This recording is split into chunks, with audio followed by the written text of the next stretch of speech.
Selamat bertemu kembali di channel saya ini.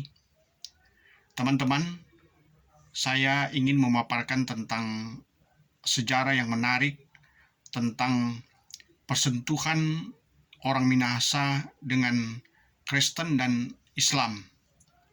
Kali ini saya akan membahas antara pekabaran Injil dan syiar Islam di tanah Minahasa.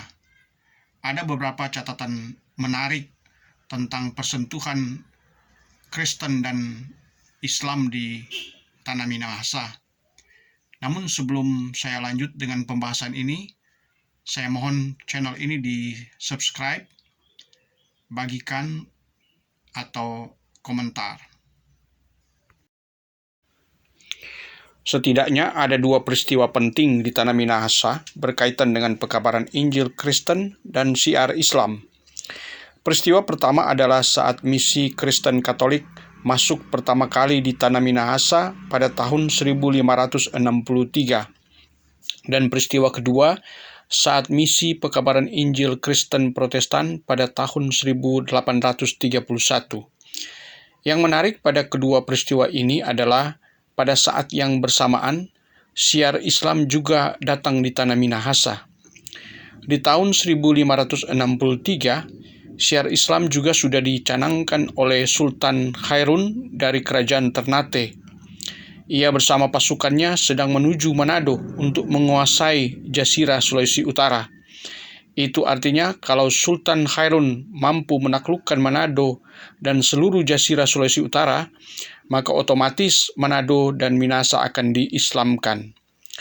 Gelagat Sultan Khairun ini tercium oleh koloni Portugis yang berpusat di Ambon, Maluku. Portugis merasa bila Ternate menguasai Sulut, maka pengaruh Portugis akan terganggu. Oleh karena itu, Portugis kemudian menyiapkan pasukannya untuk menghalau pasukan Sultan Khairun. Dalam rombongan pasukan Portugis itu juga ikut serta seorang pastor, yaitu Diego de Magalhães.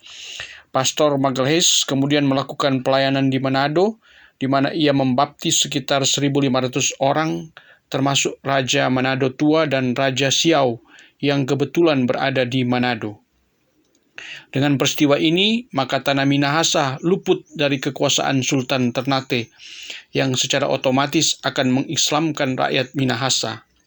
Selanjutnya, peristiwa yang kedua yang hampir sama yang terjadi saat kedatangan pekabar Injil Johann Riedel dan Johann Schwarz di tanah Minahasa. Sebagaimana kita ketahui, kedua pekabar Injil asal Jerman yang diutus Badan Penginjilan Belanda atau NZG ini tiba di Manado pada 12 Juni 1831. Di mana tanggal kedatangan mereka dijadikan Hari Pekabaran Injil dan Pendidikan Kristen di tanah Minahasa. Banyak yang kurang memperhatikan bahwa bersamaan kedatangan kedua penginjil ini, datang pula dua tokoh ulama Islam yang terkenal pada masa itu, yaitu pertama, Kiai Mojo, yang diasingkan Belanda ke Tondano. Ia tiba di Manado pada tahun 1829 beserta 63 pengikutnya. Jadi 2 tahun sebelum kedatangan Riedel dan Schwarz. Kiai Mojo adalah panglima Perang Jawa atau Perang Diponegoro yang terjadi pada tahun 1825 sampai 1830. Kedua, di tahun 1837, tiba pula di Manado ulama besar Imam Bonjol. Ia juga diasingkan oleh Belanda setelah ditangkap dalam masa Perang Padri di Sumatera.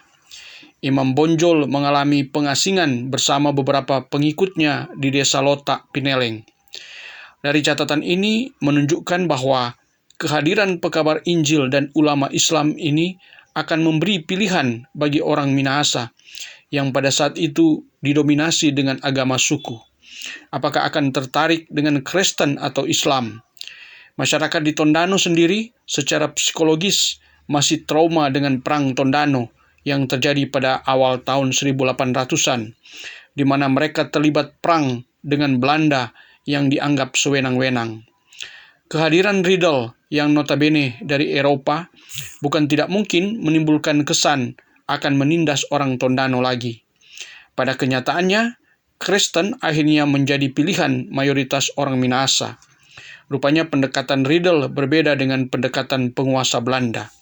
Sementara itu, Kiai Mojo hanya bisa mengislamkan beberapa wanita Minahasa lewat pernikahan mereka dengan wanita Minahasa yang ada di Tondano. Dan hasil perkawinan mereka itulah yang kemudian lahirlah komunitas baru, yaitu Jawa Tondano atau Jaton.